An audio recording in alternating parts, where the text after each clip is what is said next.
Look at there, Alfred. That fish just barely touched you, though. Golly, he's going crazy here. Look what a bluegill. That is a nice bluegill. Look at here, look at here. Woo-hoo-hoo. Alfred, I believe we done found them.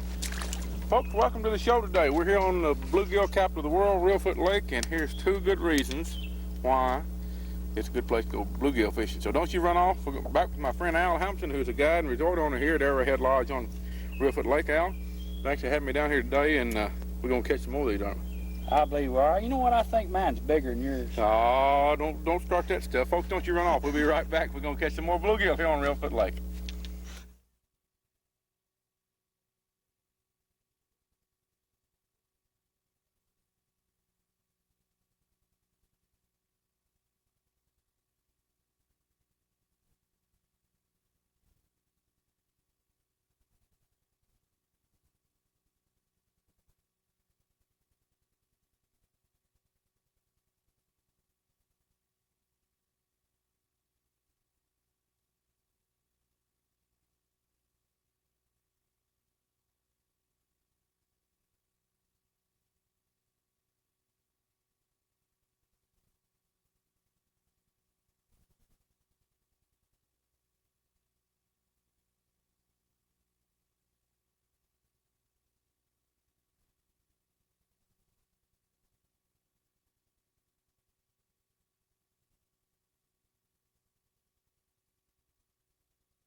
Here. It's wrapped up like a Christmas package. Turn that nice bed up. Turn it up. I couldn't unstir him if I wanted to. He's pulling like a pair of Belgian mules. Ooh, look at there, folks. What a bluegill. Nice. Now that is a bluegill. Holy way out. That one Bigger than my hand, I'll tell you that. He'll go a good 3/4 pound better. He's about 13 ounces, 12, 13 ounces. That, folks. That pretty? We'll put him back in here the rest of these. They couldn't keep their mouth shut. What happens to you when you can't keep your mouth shut? You get in trouble.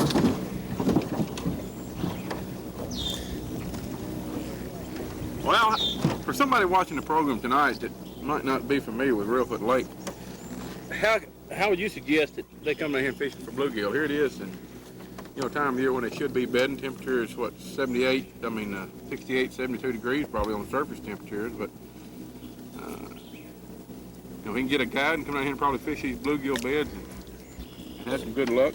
But if a guy's never been here in his life, how would you suggest that he come down here and find a good bluegill? You know, used to, you would, here at Reelfoot, we'd fish primarily with a cane pole or some kind of extension pole like that.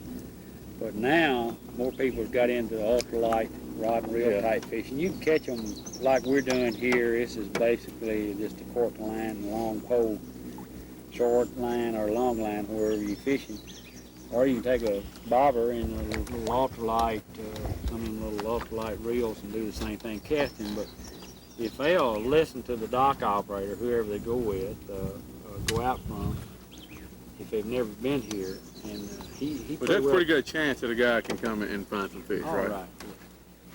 I tell you what. It's pretty easy for a common person who doesn't know too much about fishing to come in and catch some fish at Reelfoot Lake. Well, those big bluegill, I'll bring the kid out to any of you, so folks, you might be an avid bass fisherman or a crappie fisherman or, you know, other types, and that's great.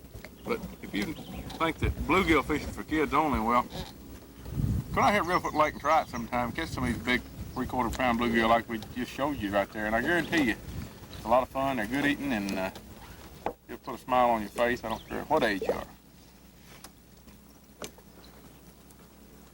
Come on, fish. I want to see that happen again. That fish, though, really, I didn't know I had him. I raised up, and I don't know if he hit it on the way up or he already had it, but he didn't take the cork under. Biting awful light. Real light. Real light.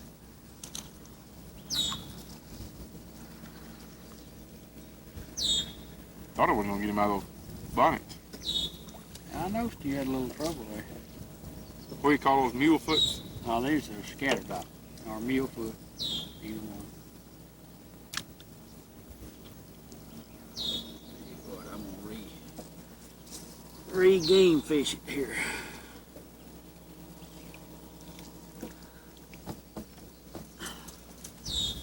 Hey, give me a squirt too. You know, I put some Hey, on I'm right gonna before I have stop that advantage lake. over you for about 2 seconds. No, I want to. Huh? But, hey, I got some new stuff I'm going to show you. There's a new panfish formula out right here. Game fish. I'm going to pull my trunk. Oh, What'd you you do with it? Hide it from me? You gonna come out with There that it is. secret stuff, huh? It's a small bottle, and I wasn't going to let you see this, but I am now. I'm going to open it up. Put the trump card on you, boy. Uh-huh. What's that stuff called? Sparkle scales. For a game fish, panfish like bluegill or crappie, either one. You can catch walleye on it. If we catch a walleye here, I'm gonna ride home and tell everybody. Hey, about I'll take you to the doctor. we if you catch some a walleye. bug-eyed ones. I don't know if it'll be a walleye in here. You know what? You know what a buddy of mine, Bob Holmes, calls these grinnell down here? Oh, Cypress trout. cypress All these trout. cypress trees here in the background. I tell you what, anybody knows Bob Holmes, I can understand where Yeah. he'd say that. Yeah. A lot of other names he calls them too.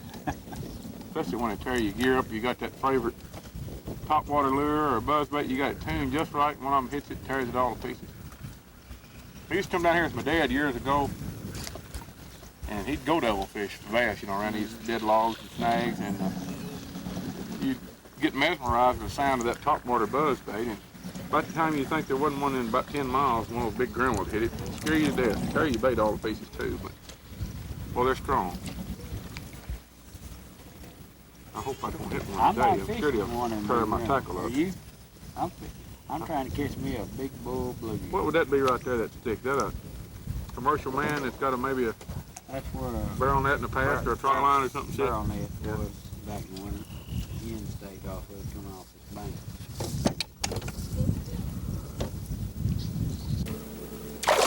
Oh, that's what kind of crappie. It's got the orange belly.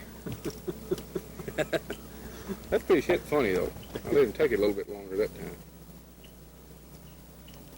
You're right though. That's exactly in that spot a while ago where that fish hit though. Oh, you got a bump too. Did you see that? Yeah. Look at it. You going? No. Uh-huh. He was on there. He was. doing that. He leave you a thank you note. Yeah. I mean, he was hitting that all that time there. What about artificial bait? People using little grubs and stuff like that. Oh, they Is use, that you pretty know, crickets. Crickets is the most common thing. Worms is real good. Mealworms, jigs, all kind of different jigs. They got a little grizzly jig that's custom made that's very popular on the lake right now. What about catalpa worms in the summer? Tailworms are good. All of them baits, of course, are used, and of course the fish formula, spray that with each one of them. It doesn't really matter about that as far as Even a live cricket then. live cricket. I spray formula on the crickets and worms both. You know, they've got I've caught a lot of nice bluegill out of beds with that old catfish formula. Yeah. That's the first thing that I used years ago. I know on coffee beds a lot of times I'll squirt it over the top of that brush. It seems like it helps. And I'm sure it would on bluegill too. Oh. Alfred, See, are you gonna put me on some more just like that? I'm gonna try to. That's good. Bet you get tired of eating. I tell you what, That's there's delicious. nothing finer than a big old nice black A blue. lot of people take them for granted, really. Awesome good. I'm gonna put them in a live well, okay? All right. Could you make my hook for me while I'm gone? Hey, I'm busy. Trying to catch up. Kind of treatment I get down here. I'm gonna use your crickets since I turned mine over and then most of them run off. Well, you remember in the old days, my daddy used to bring me down here and we used roach bugs, an old large stand, and you turn them over in this old lake boats and every one of them run for the corner in the back of it. You couldn't catch any of them. Get up the bow of it. That's the Yeah. V part. Look at that. Look at that. One What you bubble. do? Got him too. Look here. Bubbly. Yeah, he was bubbling. Maybe you needed there. Look at that. boy, Hey, tell me that ain't no nice. That is a good one. Pull him up there. I think he's bigger than one you just I caught. believe he is too. Show them how dark he is to folks back home. That's a male bluegill. Now you tell them what the difference is between the male and female as far as appearance this time of year. Well, the male turns real black, gets all color right, like that right there. It shows that real blue on its gill part here. Yeah. And of course, it really shows the dark color right in there too. And of course, he's in there making fanning. When I seen that bubbles right there, I threw that cricket over there right on top of where I seen them bubbles come up to the surface. And he was in there making his bed, and I threw that cricket in there, and that's what he hit him. He didn't like I used that. to hear you talk about, and the old timers too, that they could smell brim beds. Any truth to that? Well, I tell you what, and you can get on a real good bed where there's a lot of fish in there spawning because of the activity of the male scent that they're trying to attract the females to them. That bubble you see coming up has got a smell to it, and that's what they're talking about. I've heard them talk about it. I never could do it, but I heard them talk about it. I'm gonna get up and catch one while you messing around. Yeah, let me take this seat down here. Wrapped up like that. Or they pull on these little light poles. Hey, look What do you got on there? Hey, What do you got? I got a boy. big silver boy. Here we are on the bluegill capital of the world, and you catching drum. Hey, he Well, I'll tell bit. you what, this one swallowed the hook. I'm fishing for whatever bites my hook. You know, that's what a true fisherman does. You want to eat him? We don't eat drum on this show. Drum, I can't believe you. Hey, he bit. I tell you what, he is. If I'd have been a bluegill, he'd have been a horse, wouldn't he? I caught him right there where you had a bite there a while ago. Will a drum and bluegill mix much like that? Drum's in here eating them bluegill eggs. Is that what they're doing? Yeah. You know, they'll gar. That's why you've seen a few gar around here. Oh, there's a gar everywhere, isn't it? Well, the state record, or the world record maybe, is bowfin still comes out of Reelfoot Lake, and that's commonly known, folks. I'm sure you've heard people refer to grinnell at home. Grinnell is biologically, the proper name for him is a bowfin. And what is the state record out of here? I believe it's about 15 pounds, 16 pounds. I forgot exactly what I know it one is. thing. If we get one of these little rods today, he'll prune this equipment for you. Yeah, this 4 or 6 pound test line don't stand up to one. He'll break you. He'll make a 2-piece pole out of a 1-piece one real quick. See if I can get me a bluegill.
Ooh, look here, Alfred. Hey, what you got there, Steve? I don't know what he's Looky there, boy. cutting up like a new pair of scissors, Hey, boy. looky here. Wait a minute. I'm getting the back. I'm getting the back. You got him too. Look here. In that bed too. Look at that. Oh, looky there. Woohoo! Woo! Man, you skated him across that water. Hey, if you felt that thing on the end of this rod like he felt that. Boy, I tell you, now that is two good bluegill. Look at there.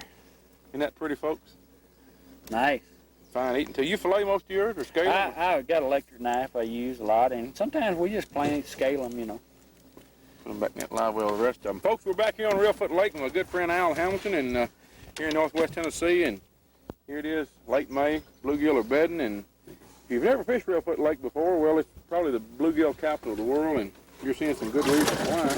These fish here average half to 3/4 of a pound, and it's not unusual to catch pound bluegill down here. It happens, and I tell you what, it's a feisty fish. It'll stay with you and give you a little fight to the very end. So it's a good time of year. You know, Reelfoot Lake is known for bluegill far and wide. It's got some awful good crappie fishing. The bass fishing's been good the last few years too. And you've probably, regardless of what part of the country you might be from or live in, well, Reelfoot's made the news the last few years about some sedimentation, the aging of the lake, the siltation coming in from maybe erosion through the years. And Al here has been very active in trying to get some things done to improve the water quality and just put a little bit more emphasis on the lake itself, because it's a recreational destination of millions of people each year that like to fish and hunt. And those of us who enjoy doing this right here, and I'm sure you do too, would like to bring your children and your grandchildren down here. And Al, I had a chance to talk with Jim Johnson, the project manager here on Reelfoot Lake for Tennessee Wildlife Resources Agency, and let me share with you what Jim had to say about the lake here. All right. Jimbo, you was telling me earlier when we met this morning down at the CWRA office that you're talking about the history of the lake and whatnot. And, it's hard to believe there didn't have to be any pretty right there behind you in the background with all cypress. But lake levels are so important to this thing. It's so valuable. And you were telling me in the old days that before we built the floodgates down here, the spillway that we're going to be showing the viewers. But the lake used to cleanse itself and flood itself. The Mississippi River came in here and flooded everything, and it's kind of a constant flushing, for lack of a better term. And that doesn't happen anymore because, well, we built gates and we've stabilized water levels and things like that, which might be good on the short term, but overall it's just natural for not to boat, which is really what Reelfoot is. Yeah, that's true, Steve. I kind of liken Reelfoot. Was the wild daughter of Mississippi for nearly a century. 1812, an earthquake period. After about a century, well, the public became adopted parents of Reelfoot, and it kind of took the spirit out of her. Sure. And she wasn't allowed to fluctuate anymore and do things that the mother had insisted that she do, like flush and allow the ingress and egress of fish in fresh water. We thought we were doing right back in those days by stabilizing the water and putting up the dams and this sort of thing to provide more predictable fishery. Little did we know that that's just not the way nature would have it. It does require periodic flooding and periodic drying in order to sustain the kind of ecosystem that we expect to Reelfoot Lake. Well, it's normal for those fish to come up off the Mississippi River, from the old Lion River, as you mentioned to me, and really come up literally through the spillway and back into the lake. That's one of the ways, I guess, in the old days that the lake kind of replenished itself. That's definitely the way it did, Steve. That's it. One time there was a lot of wetlands down below the spillway structure that we looked at, and it acted as a stepping stone for fish to get back up in the system, and they would come and go pretty much at the leisure climate, really. When the waters got high, fish came in and fish went out, and this exchange is what really sustained the life of Reelfoot Lake. Jim, you know, as far as the drawdown is concerned and the many other facets of the overall complex problem on Reelfoot Lake, as it is any lake, a lot of ingredients in the recipe. But drawdown being affecting a lot of the muck, the decayed matter that is down there on that bottom right now. It's not decaying, but bluegill like to fan out, crater, moonshaped area when they're spawning. Bass like to do the same thing in gravel maybe if the opportunity is there. But the siltation problem, that's had to cause a problem on spawning for game fish like bluegill and bass, hasn't it? I think that's really the basic problem that we're concerned with. fishing, the fisheries is one of the number one objectives of Reelfoot Lake, and of course they do require good oxygenated, fairly substantial substrate or bottom of the lake, and this detritus buildup certainly doesn't offer that. Well, a drawdown or any natural drought, as you said, or not natural drought, but a man-made drought, you said in nature you can do it on its own. It will up and lower these oxbow lakes on its own in certain years, but that's one of the things you hope to achieve. You can pull that shoreline down and maybe dry some of this decayed, or let this matter decay, and in turn, when you do bring it back up, it'll give those bass or bluegill an excellent place to spawn. Certainly, you see that happening all the time in the oxbow lakes that are adjacent to Reelfoot along the Mississippi River, and you even see it in new lakes. For example, Barkley Lake. Right. Can you remember when Barkley Lake was flooded? Fantastic bluegill, fantastic. Well, I'll tell you what, if that river should, and we hope it never does this, but it should ever go back into its main stem and lay there through the summer and be reflooded, it would do the same thing. Sure. So right now, a lot of these bass are in competition. I hear these anglers down here talking about they're just almost waiting in line on top of these stumps, to get up there and spawn, because really it's not the available habitat for them. Is that right? Well, that's right, and most folks will tell you a bass spawn on stumps and logs. That's where they spawn. Well, that's the only place they've had to spawn. Yeah. And so that's why they're doing it out of lack of anywhere else to go. That's right. They're doing the best they can. Sure. Al, it's been a good day. I appreciate you inviting me down here on Reelfoot Lake. Let's show the folks back home a little proof in the pudding that Reelfoot Lake really is the bluegill capital of the world, and there's about 50 reasons why to come down here. And I noticed, Al, we saw boats today from all over the country out there fishing. How much dollars are spent each year here on tourism by people coming to catch fish just like this right here? Well, Steve, people come from all over the northern states and southern states alike, and they spend anywhere from $25 to $30 million here to the local economy. And the state of Tennessee is involved with receiving that money for tax money. Well, I'll tell you what, that was a good reason to come down here, regardless of where you're from, up north or out of state or right here in West Tennessee or wherever. A good stringer fish like that is a lot of memories. Every time that cork goes under, that's another memory and another good time. Not only good eating, but a lot of fun, fellowship. And looking at these people fishing out here in the timber now, I'm sure they're having a good time, and I bet they've had some good luck too, because we looked at fish dressing tables and people over there filleting fish, and looks like we weren't the only ones that had good luck today. It's prime time. I think everybody that comes down here, they have a good time and catch a lot of fish. That's a good stringer fish, folks. Thank you for joining us. Come down to Reelfoot Lake and see these folks and catch you some good bluegill. We'll see you next week right here on this station.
Well, everything looks good. How about the onion ring, Tom? Fine as can. Looks good.